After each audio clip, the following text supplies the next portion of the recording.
लो आ गए।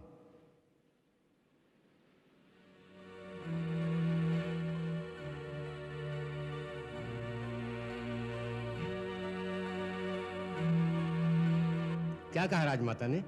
मां का भी यही मत है कि श्री राम की शरण में जाओ। तू चले।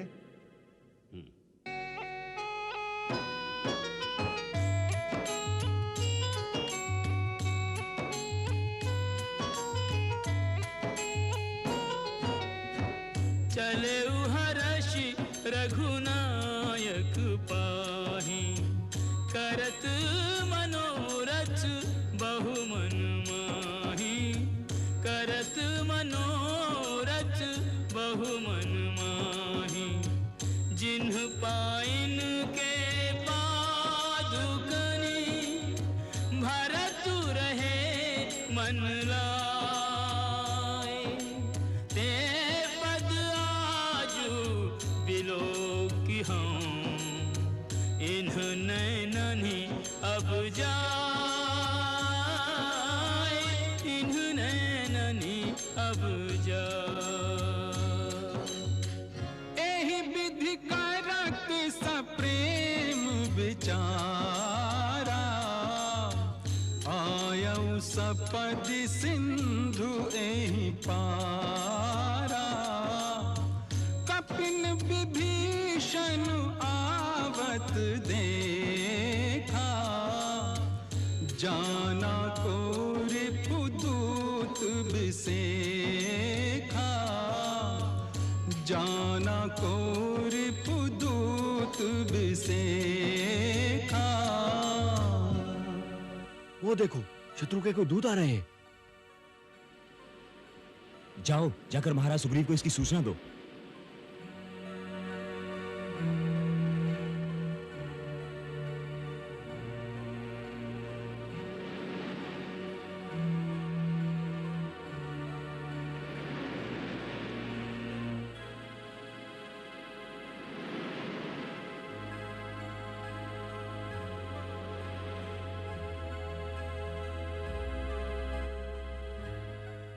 महाराज सुग्रीव शिविर में है जी।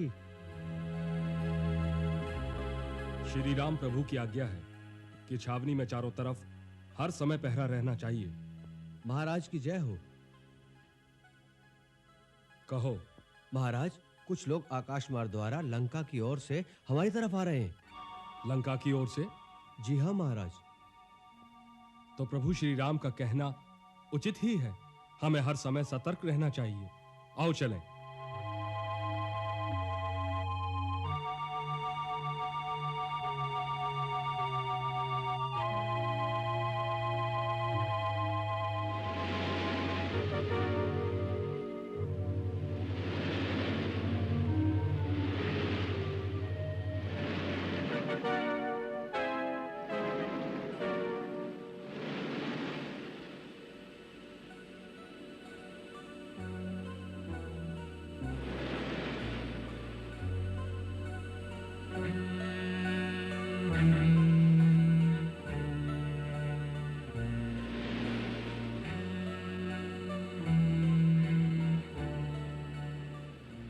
इस प्रकार रहस्यमय ढंग से आने वाले तुम लोग कौन हो? कहां से आए हो? किस विचार से आए हो? सावधान, सब सच सच बताना। मैं जो भी कहूंगा सत्य कहूंगा, क्योंकि असत्य भाषण मेरा स्वभाव नहीं है। यदि मेरा अनुमान ठीक है तो आप किष्किंधा नरेश वानरराज सुग्रीव लगते हैं। तुम्हारा अनुमान ठीक है। अब अपना परिचय दो।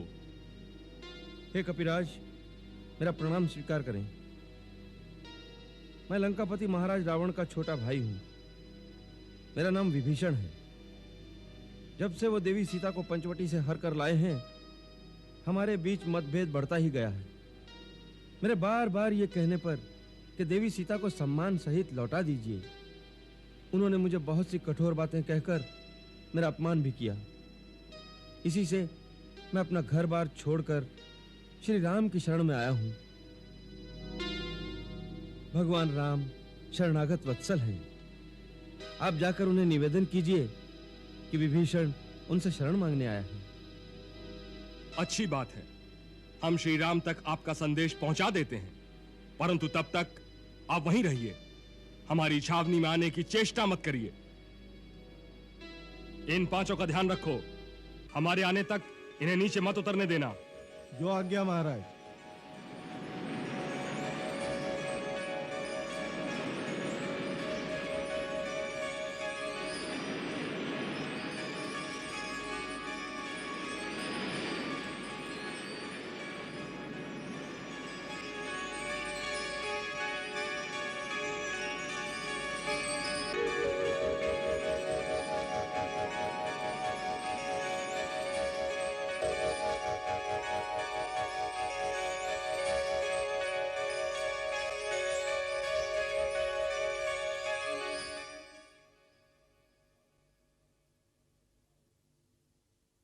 आओ मित्र, बैठो।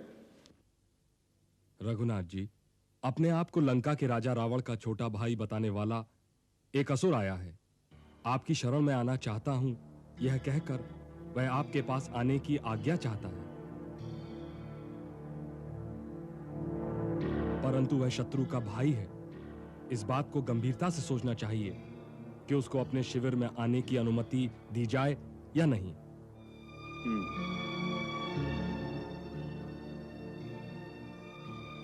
आप सबका इस बारे में क्या मत है?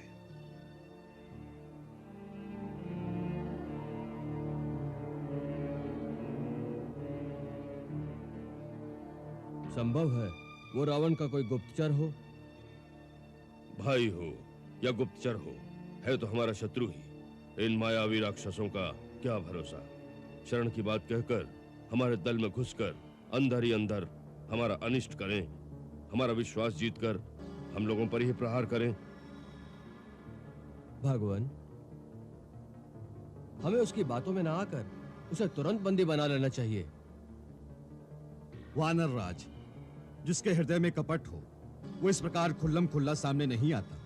उससे उसका परिचय पूछना चाहिए। वो कौन है, क्या नाम है उसका?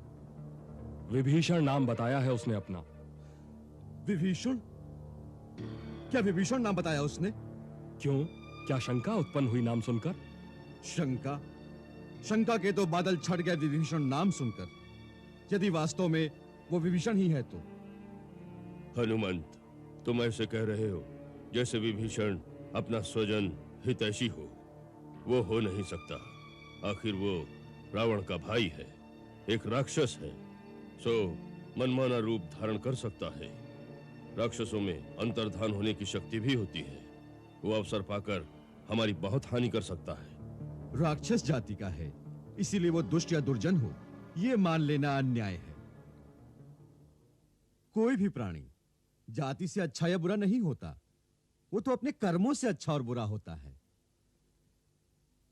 राक्षसों में भी राजा बलि जैसे धर्मात्मा और दानी, प्रहलाद जैसे हरिभक्त हुए हैं जामवंत जी। उसी प्रकार विभीषण भी आपका परम भक्त है प्रभु। बल्कि सीता माता ने तो मुझे यह भी बताया था कि विभीषण अपनी बेटी के हाथ चोरी छुपे कभी कभी उन्हें भोजन भी भेजता रहता है। हो सकता है उस समय उसकी पुत्री ने सहानुभूति के कारण ऐसा किया हो, परंतु आज स्थिति दूसरी है। लंका में सब जानते होंगे कि इस समय श्री राम की सेना समुद्र के उस पार पहुंच गई है। इस समय विभीषण का अपने भाई के बैरी के पास आने का न तो उचित समय है और न उचित स्थान। जो संकट में अपने सहोदर भाई को छोड़ दे, उस पर तनिक सोच समझकर विश्वास करना चाहिए भैया।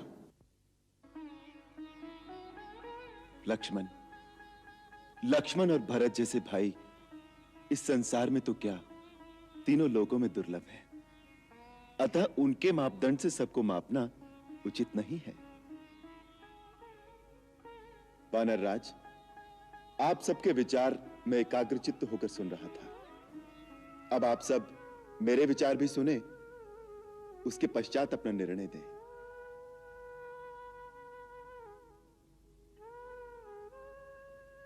संभव है विभीषण में कुछ दोष हो, उसके मन में कुछ दुराव भी हो, परंतु मेरा एक प्रण है कि जो शरण में आए उसे अभय कर दूं। मित्रता की याचना करता हुआ कोई शरणार्थी बनकर आया है, उसे ठुकराना दोष है। दोषी को आश्रय देना, भले ही वो ठगने क्यों ना आया हो, सत्पुरुषों के लिए उचित है। ठगना पाप है, ठगे जाना नहीं। आपका निर्णय उत्तम है प्रभु, और धन्य है आपके आदर्श। हम लोग उसके स्वजन नहीं, फिर भी वो आपसे शरण मांगने आया है। मुझे इसमें कोई कपट दिखाई नहीं देता। मैं आप सबके विचारार्थ एक उदाहरण प्रस्तुत करता हूं, आप उसे ध्यान से सुने। पूर्व काल में महर्षि कण्व के पुत्र महान सत्यवादी महर्षि कंडू ने एक धर्म विषयक निर्णय दिया था। आर्तो वा यदि वा दृष्ट परेशान शरणम गता अरे प्राणानाम परित्यज रक्षितव्यः कृतात्मना। यदि शत्रु भी शरण में आए और दया की याचना करे तो उसे भी निराश नहीं करना चाहिए। शत्रु दुखी हो या दुरात्मा, यदि वो विपक्षी की शरण में आ जाए तो निर्मल मन वाले श्रेष्ठ पुरुष को अपने प्राणों का मोह छोड़कर उसकी रक्षा करनी चाहिए। यदि वो ऐसा नहीं करता तो पाप का भागी होता है। शरणागत का त्याग स्वर्ग और सुयश की प्राप्ति को मिटा देता है। यदि शरण में आया हुआ प्राणी रक्षक के सामने नष्ट हो जाए तो वो उसके सारे पुण्य को ले जाता है। मैं आज महर्षि कंडू के उस यथार्थ और उत्तम वचन का पालन करूंगा। मैं तुम्हारा हूं, यदि ऐसा कहकर कोई मेरी शरण में आया है तो उसे ग्रहण न करना महान अधर्म होगा। हे कपिश्रेष्ठ, ये तो विभीषण है। यदि स्वयं रावण भी शरणागत बनकर आए तो भी मैं अपना पन निभाऊंगा, उसे शरण दूंगा।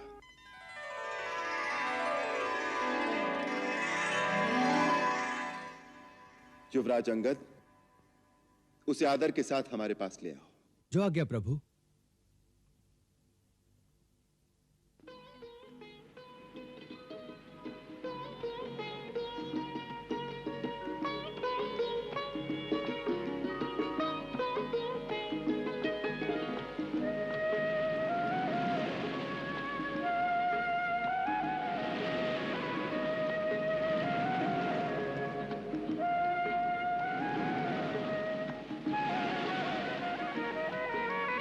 हे राक्षस कुल मणि विभीषण जी, मैं बाली पुत्र अंगद आपको प्रणाम करता हूं।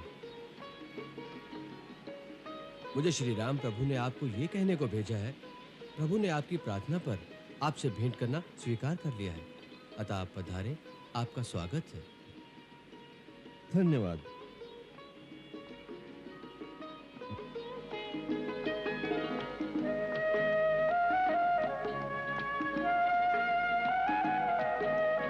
आइए।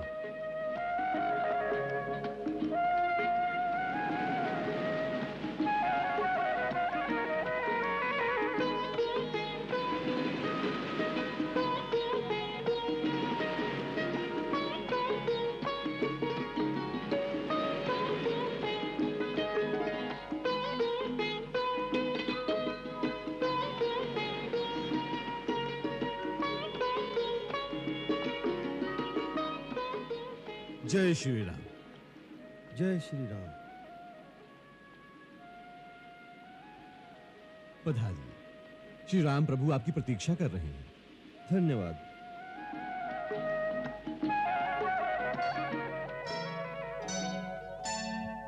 दूर ही देखे वह उभराता नैनानंद दान के दाता।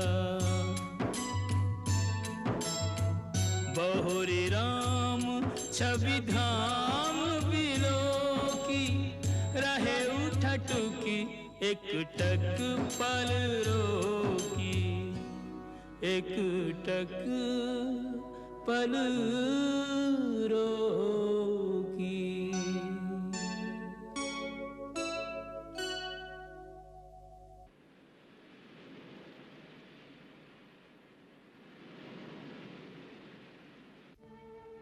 हे नाथ, मैं महाराज रावण का छोटा भाई विभीषण हूं।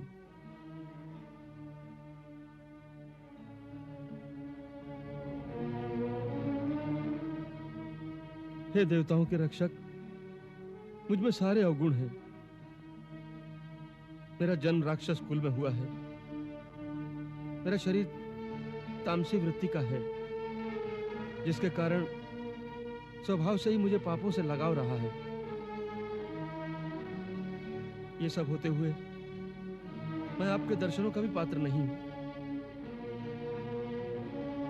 फिर भी आपकी यशगाथा सुनकर आपसे मिलने आया हूं।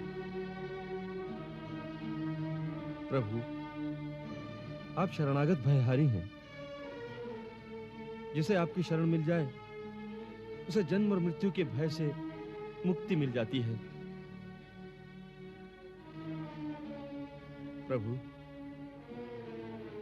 मुझे महाराज रावण ने अपमानित करके लंका से निकाल दिया है। मैंने उन्हें अधर्म और अनीति से बचाने के लिए इस बात पर जोर दिया था कि देवी सीता को सम्मान के साथ आपके पास पहुंचा दिया जाए और लंका तथा लंका की निर्दोष प्रजा को युद्ध के संहार से बचाया जाए। परंतु वो किसी प्रकार नहीं माने। मैंने अपना मुकुट तक उनके चरणों में रख दिया। उन्होंने उसे भी ठोकर मारकर दूर फेंक दिया।